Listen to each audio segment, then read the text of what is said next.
Are you ready for a test? Okay. I'm going to give you some scenarios, 9 of them. Well, I'll tell you the answer to the first one, but the other 8 are yours. I want you to answer, is the scenario that I give you a seed project based on the characteristics that we've just studied? Okay? So be thinking, because these questions are not as easy as they appear to be. Okay, the first one you see on the screen right now. And the seed project is as a game day for community children as an evangelistic outreach. Now, think of all the characteristics, the 10 characteristics that we just looked at in the last session, and ask yourself the question, is there anything in the title of this seed project that would violate some, all, or even one of the seed project characteristics? And if it does, it's no. Okay, so this first one, a game day for community children as an evangelistic outreach. Yes or no? The answer is no. Why? Because if we do the game day and its purpose is evangelism, it's manipulation. Now, there's a lot of discussion, and as I teach this, about whether that's manipulation or not. It's not manipulation if the kids that are coming are invited to go to either one, and it's optional whether they stay and listen to a presentation of the gospel. But if we do the game day for community children as an evangelistic outreach, the way that's worded says no, that's manipulation. So that would be no. Okay, now see how you do in the next one. And I'll give you a chance to think of each one as we go through. This one, a picnic for hungry children based on a community needs survey. What do you think? Yes or no? The answer is no. Why is it no? It's because it's based on a community needs survey rather than getting on our knees and asking God, what are your intentions? What do you want us to do? So this is coming from our idea, not necessarily from God's idea. Now, sometimes these two things come together, and that's fine. But it needs to be done because we believe this is what God is asking us to do, not only because we've done a survey. Number 3, latrine repair at the home of a church member. Yes or no? That's an easy one. No, because a seed project is done for people outside the church. Now, is it bad to repair a latrine at the home of a church member? Absolutely not. But it doesn't qualify as a seed project. Number 4, a government-sponsored literacy program that's bathed in prayer. Yes or no? Trick question, isn't it? We see it's bathed in prayer and we think, oh, of course, that's okay. No, because it's government-sponsored. It's not being done with local resources. Question number 5. A garbage cleanup the same day you decide to do it. Yes or no? No. Why? Because if you do it the same day that you decide to do it, you don't have any time for planning. And this is what a seed project criteria is. It is well planned. Number 6, a seminar on nutrition where the organizing committee serves so well that the community participants only attend. Yes or no? Is it good to plan well? Of course it is. Is it good to serve well? Of course it is. But is it okay to do something where the community doesn't participate? No. So doesn't meet the criteria because the people participating don't participate. Number 7,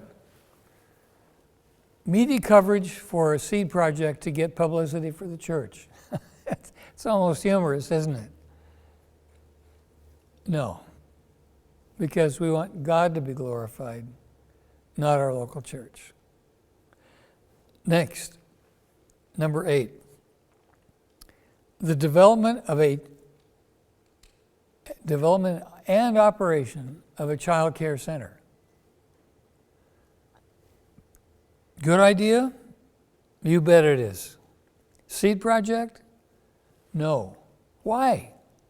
Because it is long term. It's not short and simple. Number 9, community meeting to discuss the formation of a child care center as a result of a time of seeking God's intentions for the community. Yes or no? Yes. There's nothing in the statement of this seed project description that violates any of the 10 characteristics of a seed project. Well, these are just a few ways for us to test whether or not we understand those 10 characteristics.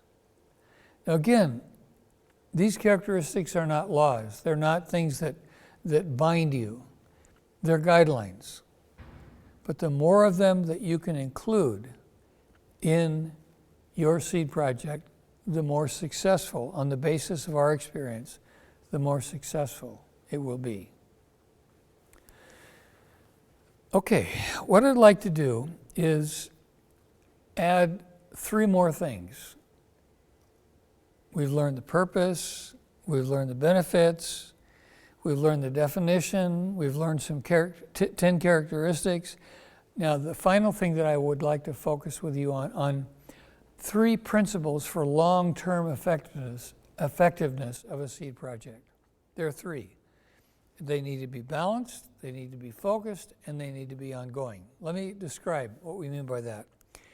Balanced means that we need to try to do our seed projects so that they demonstrate God's love in all 4 of those areas. For example, here's a graphic that will illustrate that. You've got one church, that's your church, and you need to be doing demonstrations of God's love in each area, physically, socially, spiritually, and in the area of wisdom. That's what we mean by balanced. So you don't just only do seed projects in the area of the physical needs or the social needs.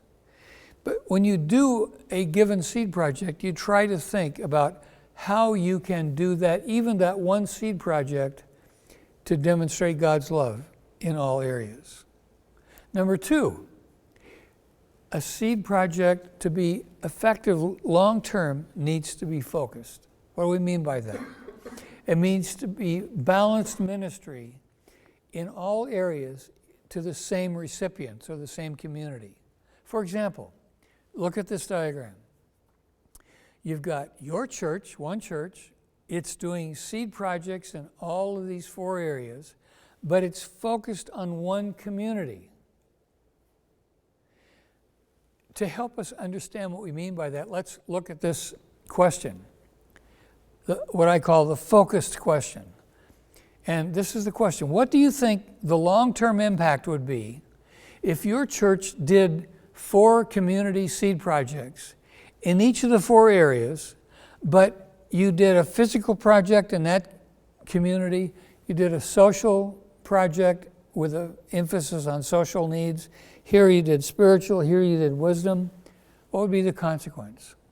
And if you only did those 4, the consequence would be that that community over here would only see God's love in the physical area, only see God's love in the social area, the spiritual, the wisdom area. And we need the people who don't know the Lord to be able to see His love in every area. Okay, the final one is it needs to be ongoing. And that means many seed projects done over time. Another way to say that is that doing these projects, these demonstrations of God's love, is part of the DNA of the church.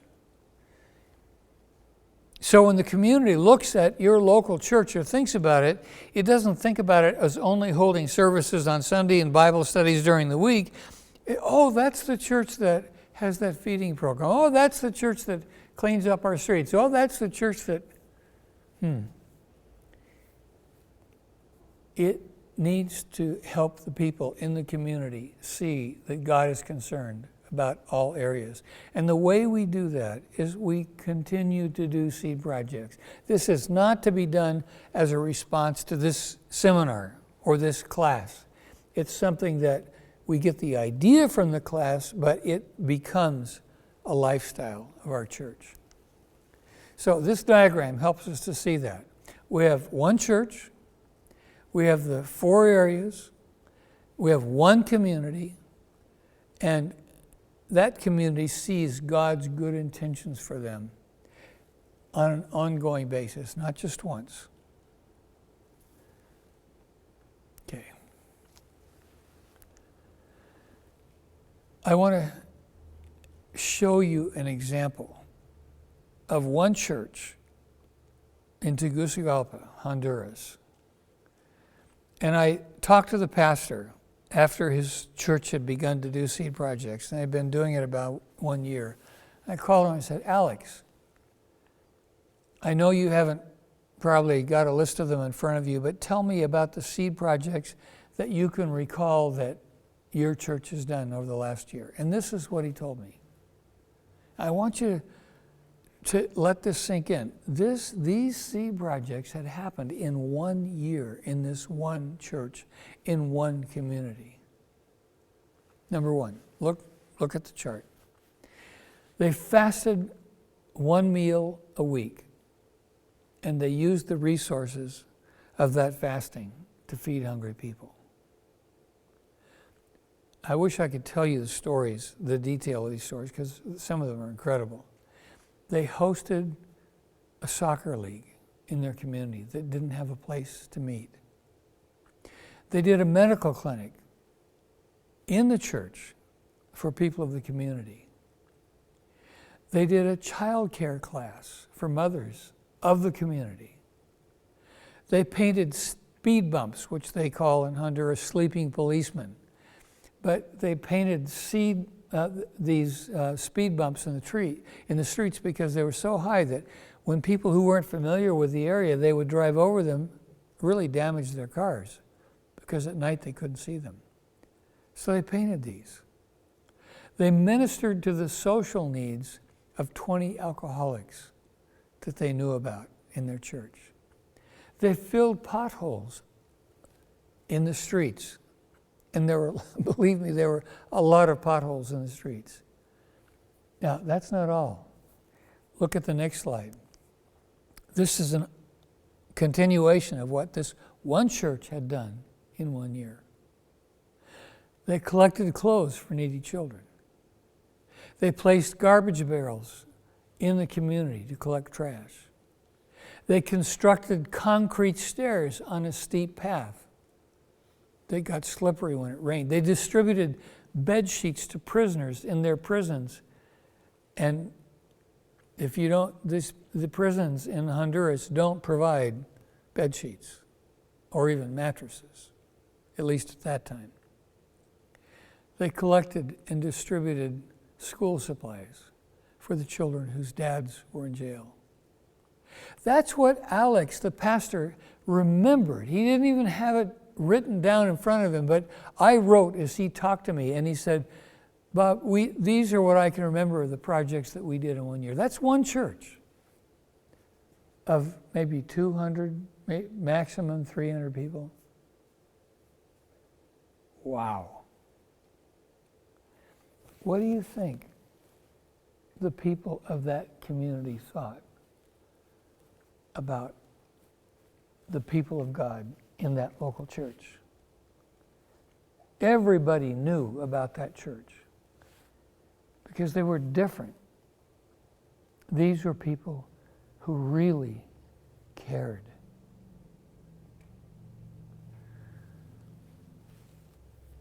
What would happen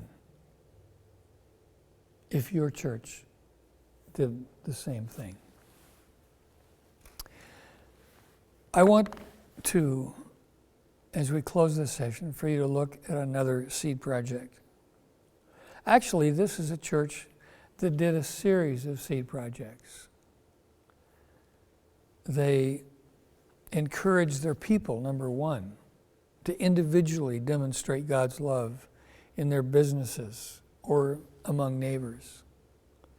Number two, they had play and game days for the children from a slum community nearby. And they did this every week. They went to visit old people in old folks' homes in the city of Curitiba, Brazil. And this video will just give you an example of the multiplicity of the kinds of seed projects that a given local church can do. This is a middle-class community in Curitiba. Watch.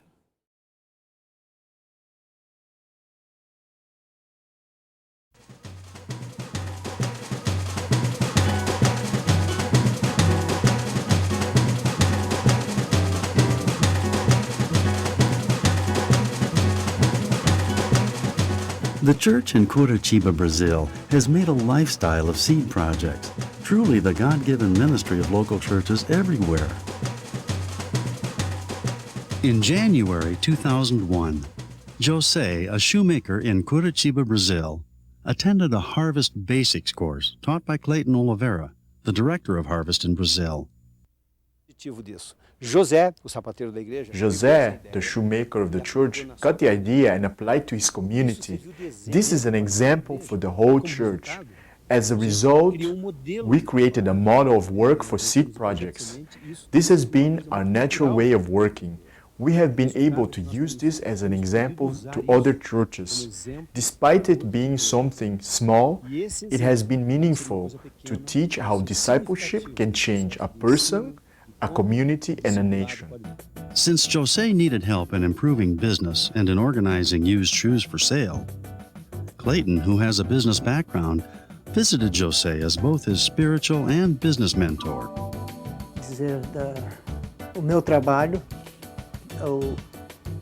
I am a shoemaker. This is what I do for a living. I took the basics course at the church, and I discovered that I wanted to help someone else. So I took Michael as an apprentice and I showed him the skills of a shoemaker. You see, this way he could help his mother and also continue to live with his brothers. That is what I understood I should do. When Clayton arrived at the shoe shop, he met Micah, then a 14-year-old apprentice. Although business was scarce, Jose was using his spare time to teach the shoemaking trade to this young man who otherwise would be exposed to drugs and violence on the streets. Now, more than 2 years later, Micah has faithfully developed his skills as a promising shoemaker. Jose's demonstration of concern for another person's well-being contributed successfully to Micah's spiritual and emotional growth. At home, Micah's single mother, Roseli, was especially glad to see him cared about in this way. And she needed the bread and milk money her son earned at the shoe shop for the family income. Quando assisti os estudos do básico, me ajudou bastante. When I attended those studies, I learned how to take care of my family. And that was important because that gave me encouragement, and I learned how to take care of my kids, and they learned how to understand me better.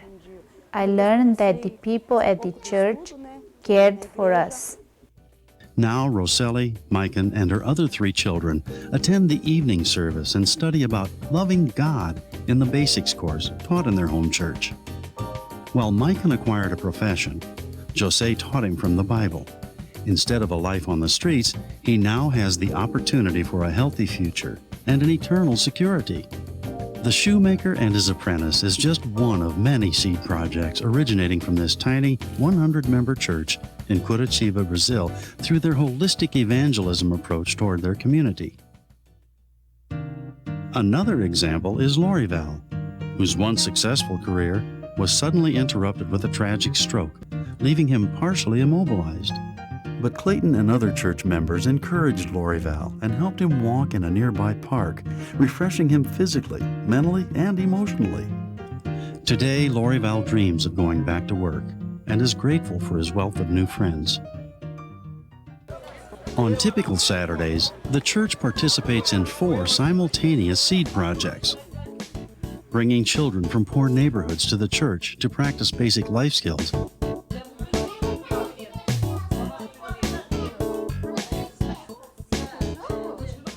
At the same time, ladies from the church show others in the community how to do needlework. And a brief outreach to elderly persons living at a nearby nursing home. While many of these activities began as simple one-day outreaches, they have become a lifestyle of reaching people throughout the neighborhood they have claimed for Jesus Christ. Most of all, however, the entire church recognizes that ordinary tasks, when done to the Lord in a spirit of gladness and love, bless both themselves and those they help. Clearly, a vision for seed projects always grows into daily loves for one's neighbors. Now that you have seen the video, you've seen about the definition, the purpose, the characteristics, and the long-term, what's required for long-term benefits. I want to give you an assignment, and the assignment is this. I want you, if you're working as an individual, or if you're working in a cohort with people that are right there or available to you on the internet, I want you to take a period of time without looking at this video again, without looking at your notes, and to see how many of these things that we've talked about in this session you can recall. I want you to talk about the 5 principles from seeds. I want you to recall the 2 purposes. I want you to recall the 4-part definition of a seed project. I want you to see how many of the benefits that you can remember, how many of the 10 characteristics you can remember, and how many of the long-term effectiveness principles you can remember. There are 27 of them. See how many of these that you can come up with either by yourself or as a group. And let us hear. God bless.